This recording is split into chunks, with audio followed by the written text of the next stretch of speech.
নমস্কার বন্ধুরা, চলে এলাম আবার একটা বেড়ানোর গল্প নিয়ে। আজ আমরা যাচ্ছি দাওয়াই পানি। এনজিপি থেকে আমরা দাওয়াই পানির ডিস্টেন্স 40 কিলোমিটার 50 কিলোমিটার মতো, 2.5-3 ঘন্টায় পৌঁছে যাওয়া যায় দাওয়াই পানি। সেখান থেকে তাগদা, লামাহাটা, তিনচুলে হয়ে দার্জিলিং, কালিম্পং ঘুরে আমরা আমাদের ট্রিপ শেষ করব। সকাল সকাল আমরা তিস্তা তোর্সাতে গেছি। এনজিপি আলিপুরদুয়ার তিস্তা তোর্সা 13141। ওটা শিয়ালদা থেকে ছাড়ে দুপুর 3টে, আর ভোর 2:30টার সময় এনজিপি পৌঁছায়। এনজিপি পৌঁছে আমরা ওই রাতটুকু ওখানে কাটিয়ে দিলাম স্টেশনেই। তারপর ভোর ভোর থাকতে একদম 5টার সময় একটা গাড়ি ধরলাম। এটা আমাদের আপনারা বুক করেও রিজার্ভ, আমার মনে হয় বুক করে যাওয়াই ভালো।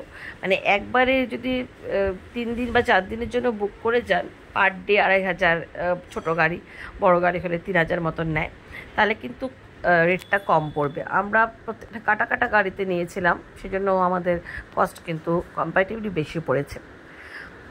তো প্রথমে আমরা শেয়ার গাড়িতে করে গেলাম জোরবাংলো থেকে আমাদের ওখানকার গাড়ি হোমস্টে থেকে পাঠিয়ে দেওয়ার কথা ছিল। পথপাশে কাশিয়াং পড়লো। কাশিয়াং থেকে একটু এগিয়ে একটা জায়গা, যেখানে আমরা লাঞ্চটা আমরা ব্রেকফাস্ট সেরে নিলাম মোমো দিয়ে। এবার চলছি দাওয়াই পানির দিকে। এই জোরবাংলো থেকে 3 মাইল থেকে দাওয়াই পানির রাস্তাটা উঠে গেছে। এই রাস্তাটা কিন্তু খুব একটা ভালো না, মানে প্রথম দিকটা ভালো, পরের দিকটা পুরো একদম কাঁচা রাস্তার মতন। দাওয়াই পানিতে রাস্তার কন্ডিশন খুব একটা ভালো না, কিন্তু জায়গাটা অসাধারণ। একদম কালিম্পং পাহাড়ে, মানে দার্জিলিং পাহাড়ের অপোজিটে। এখানটা আগে ভুটিয়া বস্তি ছিল, এখন এখানেই প্রতিটি বাড়িতেই সুন্দর হোমস্টের ব্যবস্থা। আর সবচেয়ে বড় কথা, একদম নিরিবিলি প্রাকৃতিক পরিবেশের মধ্যে এই একটা ছোট্ট রাস্তা চলে গেছে। তলায় তলায় অসংখ্য হোমস্টে। পাখি ডাকছে, প্রচুর পাখি, মানে ডালে ডালে কত রকমের যে পাখি দেখলাম, নাম তো অত জানি না।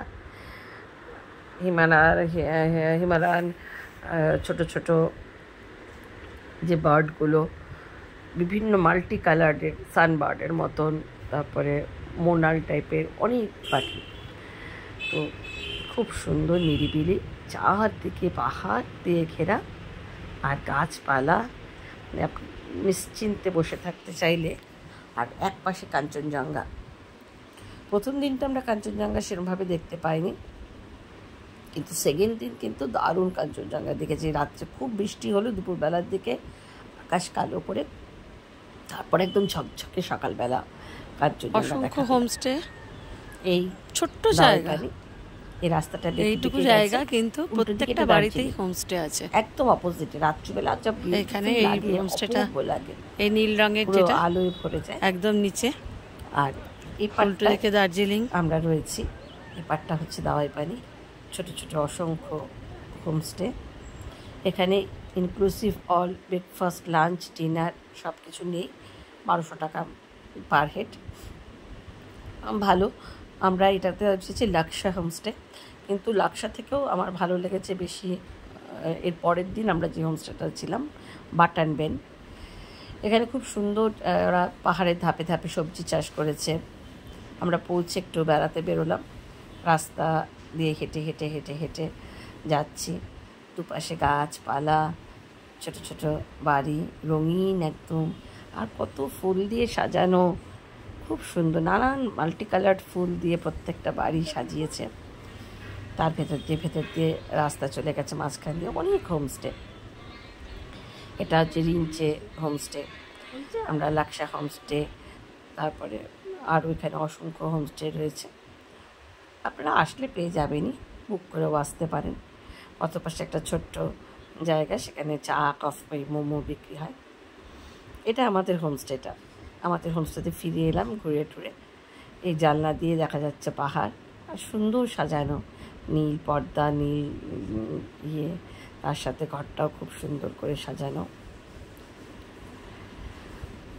আর ঘরে বসেই একপাশে পুরো প্রকৃতি, দিগন্ত বিস্তৃত পাহাড়। এই সন্ধে হয়ে এসছে, দার্জিলিং পাহাড়টাকে কি লাগছে দেখুন, মানে একদম আলো ঝলমল করছে, ছোটো ছোটো ছোটো ছোটো আলো দেখা যায়, কিন্তু এরকম মানে যেটা আলোর মালা পুরো পাহাড়টা জুড়ে। সন্ধে হতেই এত ভালো লাগে, সারাক্ষণই বারান্দায় বসে থাকা যায়, ঘর থেকেও পাহাড় দেখা যায় নিরিবিলি, আর তার সাথে একপাশে কাঞ্চনজঙ্ঘা। প্রথম দিনটা খুব মেঘ ছিল বলে আমরা কাঞ্চনজঙ্ঘা দেখতে পাইনি, কিন্তু দ্বিতীয় দিন কিন্তু খুব সুন্দর কাঞ্চনজঙ্ঘা দেখেছি। তো আমরা প্রথম দিনটা এই লাক্সা হোমস্টেতে থেকে আমাদের বিদায় জানালেন ওনারা খুব সুন্দর করে, এই গলায় বেঁধে দিলেন মঙ্গল কামনা করে। তারপরে আমরা পরের দিন চলে গেলাম লাক্সা থেকে আরেকটা নতুন হোমস্টে বাটান বেন। এখান থেকে এই সাইড থেকে পুরো কাঞ্চনজঙ্ঘা ভিউ, দুপুরের দিক থেকে খুব ঝড় বৃষ্টি শুরু হলো এখান থেকে, আর পরদিন সকালবেলায় এরকম কাঞ্চনজঙ্ঘা পরিষ্কার হয়ে গেল।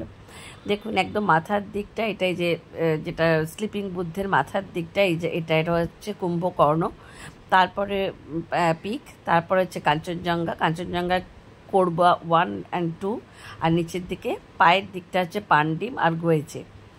এই পুরো পিকটাই যে স্লিপিং বুদ্ধের মতন মনে হচ্ছে, এই মাথা, এটা বডি, আর এখানে পায়ের দিকটা, ফলে সবকটা পিকগুলো নিয়ে একসাথে এটাকে স্লিপিং বুদ্ধ বলা হয়।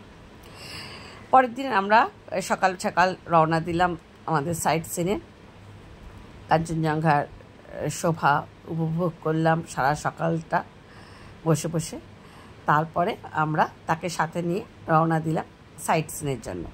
আজকে আমরা এখান থেকে সাইট সিন করব আশেপাশে তাগদা, লামাহাটা, তিনচুরে, এছাড়াও পেসো টি গার্ডেন আর লাভার্স পয়েন্ট, যেখানে রঙ্গিত আর তিস্তা মিশেছে।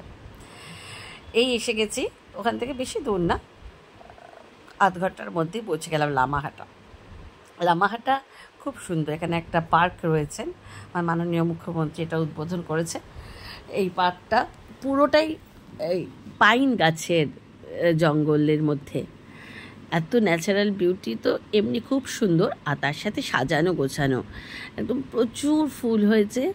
ওই অ্যাঞ্জেলিয়া ফুল যেটা এখানে তো মাঠে ঘাটে হয়ে থাকে, পুরো পাহাড়টা যেন আপনা থেকেই প্রকৃতি তার রূপ রঙে সাজিয়ে রেখেছে। চারদিকে এত রং, প্রত্যেকটা বাড়ির বাইরে কোথাও নোংরা নেই। আমরা যেমন আমাদের রাস্তায় নোংরা ফেলে রাখার স্বভাব, সিকিম বলুন আর এই পাহাড়ি এই অঞ্চলগুলো বলুন, সব জায়গাতেই দেখছি প্রত্যেকের বাড়ির বাইরে গাছ, প্রত্যেকের বাড়ির বাইরে এত সুন্দর সুন্দর ফুল, আর এরকম ফুলের গাছ ভর্তি হয়ে রয়েছে।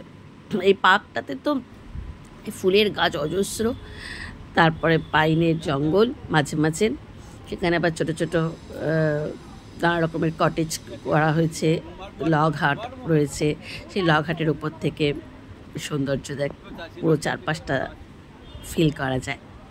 এই অ্যাঞ্জেলিয়া ফুল এগুলো এত কালার, পিঙ্ক, ভায়োলেট, হোয়াইট, আর একদম পুরো ভরে রয়েছে, এত সুন্দর লাগছিল। মানে পাহাড়ের পাশেও কিন্তু এই ফুল প্রচুর হয়ে রয়েছে, রাস্তাঘাটে কেউ তোলে না। এই পার্কটার মধ্যে বেশ কিছুক্ষণ সময় নিজের আপন মনে কাটান, সবাই ঘুরছে নিজেদের মতন, এনজয় করছে, ফটো তোলা যায়। এখানে যে ওদের যে ড্রেস, সেই ড্রেস পরে আমরা প্রত্যেকে অনেকেই ফটো তুলছে, আমরাও তুললাম।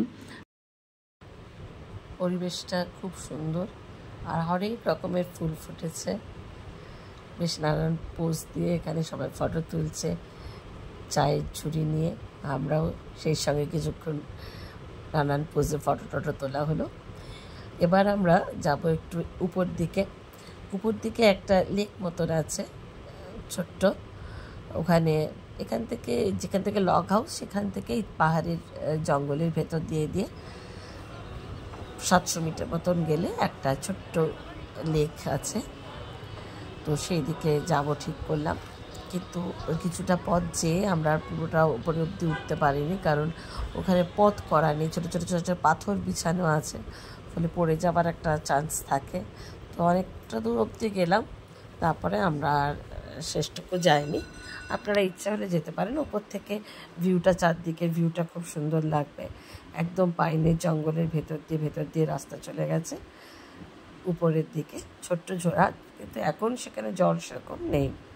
এই পার্কটা খুব সুন্দর, এমনি খুব সুন্দর, নানান রঙের পতাকা দিয়ে সাজানো, অসংখ্য ফুল, পাইন গাছ, আর তার সঙ্গে বুদ্ধিস্ট নানান এই যে মাল্টি কালার পতাকা।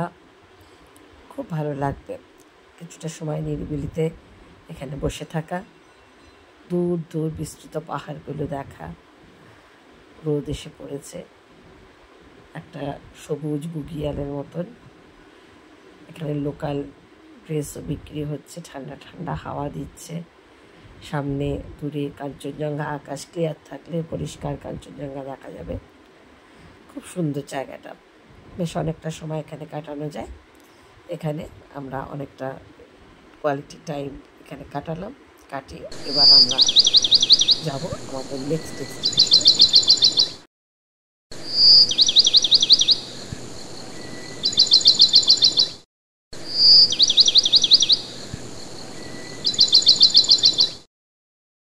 এখানে একটা লেকও আছে, এই যে লগঘাটটা, লগঘাট থেকে আরও 700 মিটার মতন যেতে হবে।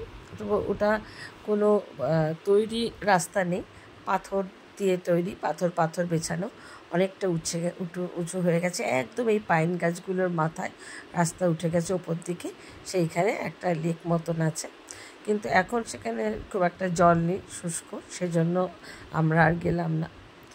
এবার আমরা রওনা দিলাম পেসোটি গার্ডেনের দিকে। আগে আমরা যাব তিনচুলে। এসে গেছি তিনচুলে জায়গাটা ভীষণ সুন্দর, পুরো চা বাগানের মধ্যে দিয়ে এঁকে বেঁকে রাস্তা চলে গেছে। নিচের দিকে একটা স্পট, আমরা এখানে বসলাম, গাড়িগুলো বেঁকে বেঁকে উপরে উঠে যাচ্ছে। একদম টপেও পয়েন্ট আছে, ওখানেও বসা যায়, ওখান থেকে নিচের ভিউটা পাবে, আর এখান থেকে উপরের ভিউটা আমরা পুরোটা পাচ্ছি। এখানটাও কিন্তু খুব সুন্দর লাগছিল। আর ছোট ছোট গাড়ি আছে, 400 টাকা করে নেয়, পুরো আপনাকে ছোট্ট ছোট্ট ওই বাইক মতন বসিয়ে চা গার্ডেনের ভেতর, টি গার্ডেনের ভেতর দিয়ে ঘুরিয়ে দেবে। আর ওই দূরে দেখা যাচ্ছে দেখুন তিস্তা তলা দিয়ে বয়ে গেছে। আর এইখানে এই রাস্তাগুলো চা টি গার্ডেনের ভেতর দিয়ে বেঁকে বেঁকে উঠে গেছে। আমাদের গাড়িও যাবে পরে, তা আমরা উপরে আর দাঁড়াবো না, আমরা নিচেই দাঁড়ালাম। নিচটাই বেশি ভালো লাগছিলো। এখান থেকে পুরো পাহাড় জুড়ে সবুজ গালিচা পাতা চা বাগানটা দেখা যাচ্ছে। অনেকে চা তুলছেন, কাজ করছেন। আমরা কিছুক্ষণ এখানে বসলাম, এটা একজনের স্মৃতিতে এই জায়গাটা তৈরি করা হয়েছে, এই বসার জায়গাটা। অনেকক্ষণ এখানে বসে তার সৌন্দর্য নিয়ে এবার আমরা চলে গেলাম পরবর্তী ডেস্টিনেশন লাভার্স পয়েন্ট। সুন্দর জায়গাটা, এখানে তিস্তা আর রঙ্গিত এই দুটো নদী মিলনস্থল। যে নদীটা অপেক্ষিত ডিপ দেখা যাচ্ছে তলায়, ওটাই রঙ্গিত, আর সোজা আসছে তিস্তা। এখান থেকে এবার আমরা চলে এলাম তাকদা একটা ফরেস্ট এরিয়া, এবং এখানে সবচেয়ে ইম্পর্টেন্ট হচ্ছে এখানকার এই অর্কিড গার্ডেন। এখানে টিকিট 10 টাকা করে টিকিট কেটে আমরা ভিতরে ঢুকলাম। এখন টিকিট বাচ্চাদের 10 টাকা, বড়দের বোধহয় 20 টাকা হয়ে গেছে। জায়গাটা বেশ সুন্দর, বিশাল এলাকা নিয়ে একটা বোটানিক্যাল গার্ডেন মতো। আর ভিতরে অনেক গ্রিন হাউস আছে, সেখানে বিভিন্ন ধরনের অর্কিড এবং বিভিন্ন ধরনের লিলি এবং আর ক্যাকটাস রাখা আছে। অর্কিডগুলোই মেইন, বিভিন্ন রকমের বিভিন্ন কালারের, এখানে টাইম দেওয়া আছে কোনটা কখন ফোটে। এবার এখান থেকে আমরা চলে গেলাম আমাদের লাস্ট ডেস্টিনেশন পেসোটি গার্ডেন। পেসোটি গার্ডেনটাও খুব সুন্দর। একদিকে দেখা যাচ্ছে একদিকে সিকিম পাহাড়, তার দূরে দেখা যাচ্ছে সিকিম পাহাড়ের ওপারে পেলিং, নামচি। কিছুটা সময় এখানে কাটিয়ে আমরা ফিরে এলাম আমাদের হোমস্টেতে। কালকে আমরা এখান থেকে রওনা দেব কালিম্পংয়ের দিকে। ততক্ষণ সঙ্গে থাকুন।